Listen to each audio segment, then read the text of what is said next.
I feel very threatened. I'm afraid to go out on my own. My sons won't let me go out on my own. Ireland's anti-immigration backlash has spiralled into countrywide unrest in recent months, after a sharp rise in the number of foreigners arriving onto its shores. Unfortunately, I think Ireland is becoming the new Sweden. Protests, arson attacks, and hardening anti-immigration views have transfused Irish politics with a fervour not seen since the Troubles. How long are you going to stay out here for? As long as it takes. My name's Michael Murphy, and I went to Ireland for the Telegraph to find out what Irish people make of the growing strife. I started my journey in Dublin, where hundreds of people turned out for an anti-immigration march. We're just fed up with the Irish government. We're just fed up with them. It's like a mass plantation what they're doing here. There's so many unvetted male people being brought over to this country, and they're planting them all in around schools, parks, and we're all feeling very unsafe. We're worried for our children. We cannot sustain a huge number, that level of foreign people living within the borders of this country, many of which are living off social welfare because they're being attracted here because of the loose welfare laws and immigration laws of the state. Look after the Irish. Thank you very much. Thank you very much. Look after the Irish. Just messing around with our heads, this whole government, and I don't trust what's going on. I just want to. I think they're puppets for other powers, the elites, the WHO, and all the rest of it, and possibly even King Charles. Just puppets for somebody else, and they're not caring for our own people.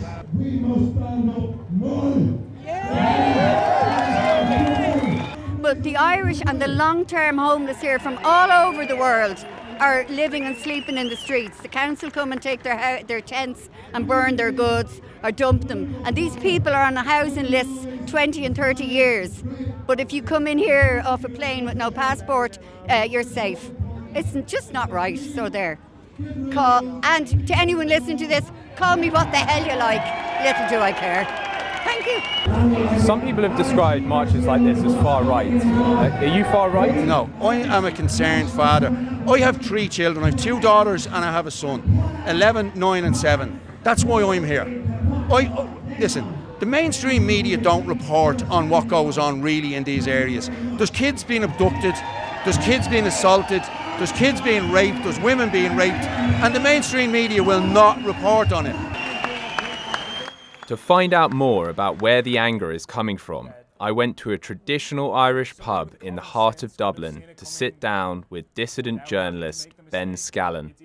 The issue of immigration didn't really come up much in Irish politics. I think we're probably unique in the sense that it's been a major election issue in the UK, in Germany, in America, but across the Western world, while this conversation was unfolding, Irish people haven't really discussed it at election time. And then now, I think around 2019 or 2018, that sort of time period, we saw the beginnings of protests around asylum centres being moved into local areas. And I think that's simply due to a significant uptick that we were seeing, where it was far bigger numbers than what we had experienced previously. And why do you think the government has made Ireland's borders more porous and has, as you said, rung the dinner bell for asylum seekers and other migrants around the world?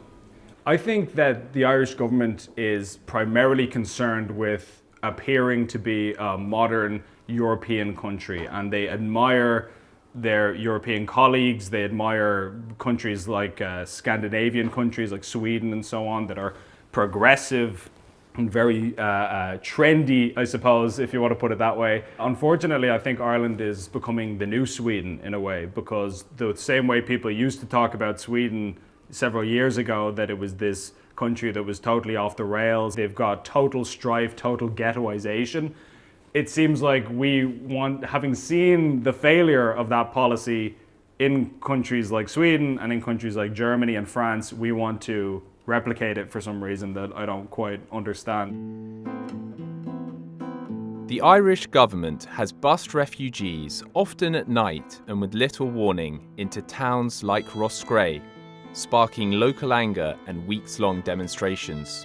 I went to Rosgray, where locals have been protesting for 3 weeks outside the town's only hotel, closed down last month after the government struck a deal with its owner to house more than 160 asylum seekers there. I am out here, first of all, I'm a mother, and I'm very, very concerned about the level of migration that's happening into our town. We are one of the smallest towns in Tipperary and we have 85% of international protection applicants. That's a huge number for any town, but for a small town like Rosgray that doesn't have any resources, we have over 1,000 IPAs in town. There's only 5,500 of a population in this town. That's a huge amount to expect anybody to take on. Some people have said that the town has changed over the last few years. They're scared to go out at night.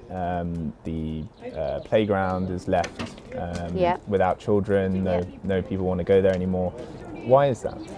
Well, I think a lot of the thing is, and here again, it's the arrogance of the men that are bringing them into the town. They don't provide any services for them. There's no recreational activities. So you have groups of 10 and 15 IPAs standing around in groups. Now, let it be said, if that was 10 or 15 Irish men standing around in groups, I would be intimidated. But when you're walking past a group of men and they're saying something to you in a different language and you don't know what they're saying, it's very, very intimidating. There's women, older women and men here who won't go to collect their pension on a Friday morning in town because the post office, outside the post office is where they gather. Now, I'm not saying these men could be, they're probably really, really nice lads, but any group that gathers in 15s and 20s is going to be intimidating. While the protests have been mostly peaceful, some have turned violent, including in Dublin last year, where riots broke out after 3 young children and a woman was stabbed, allegedly by a man of Algerian origin.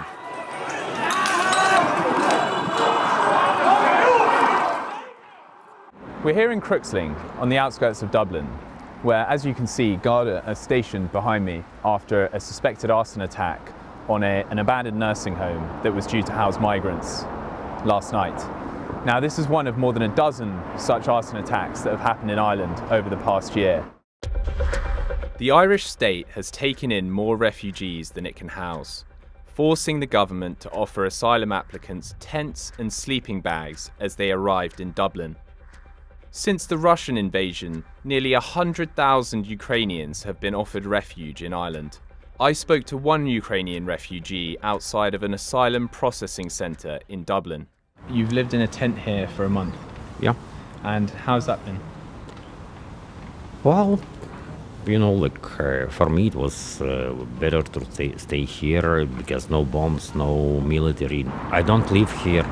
Okay. I have accommodation for like 7 months or something, and now I have right to work. I received this labor market access. I start to work, and I believe in a month or 2 I will be able to rent something.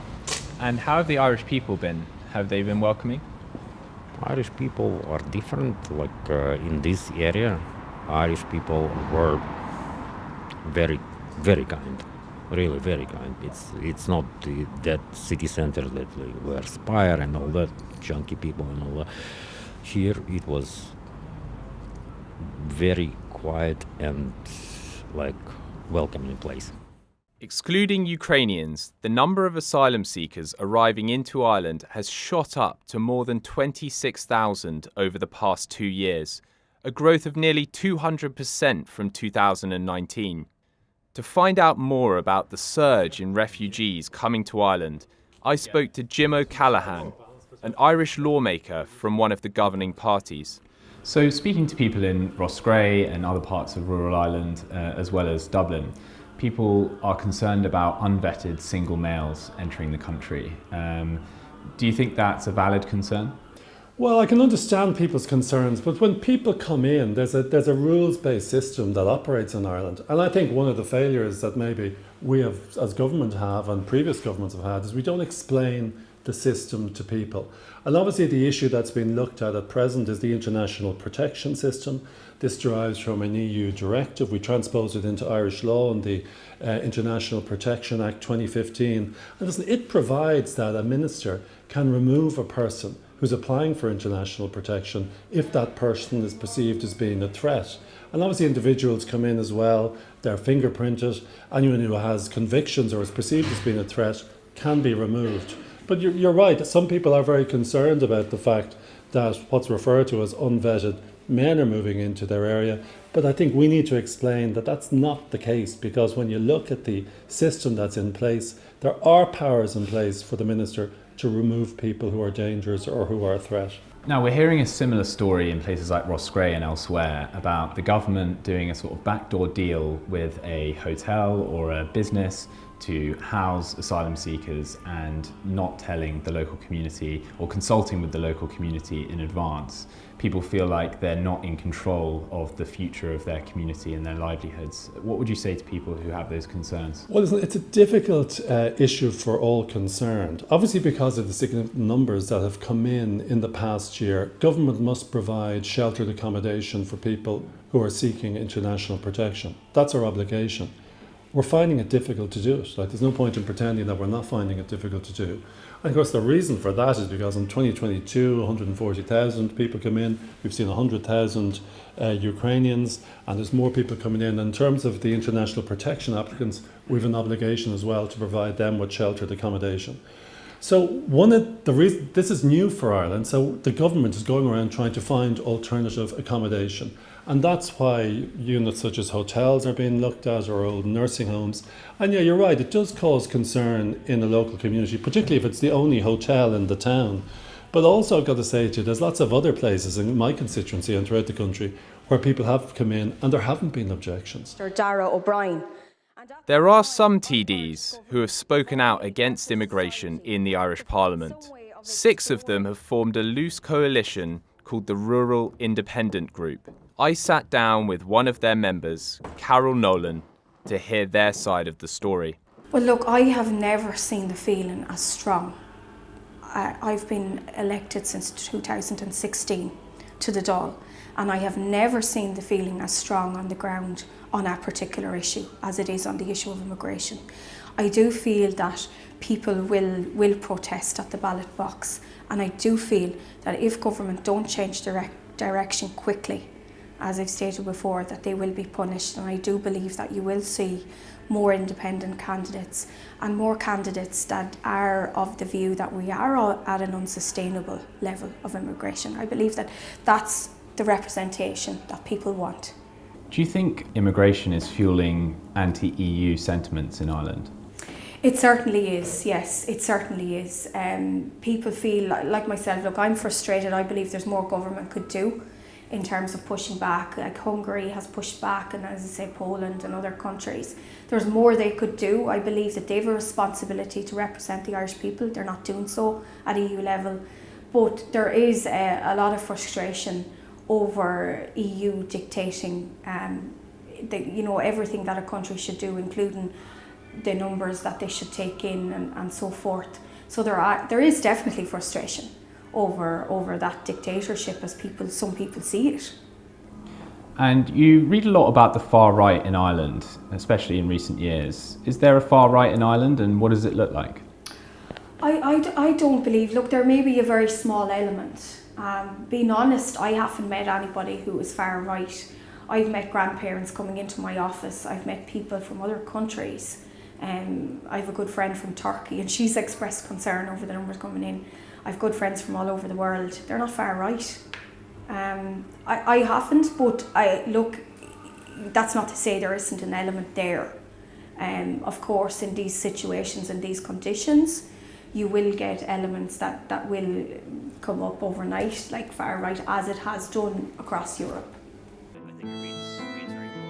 Leo Varadkar's government says it can tackle the problems around immigration with better messaging and tougher laws to censor what it deems as hate speech. But the Irish public say their concerns are legitimate, a view which is becoming harder to ignore as it gains political momentum. It's beginning to look like the Irish government's vision of an island which looks more like its European neighbours is coming true. A multicultural country ripe for populist revolt.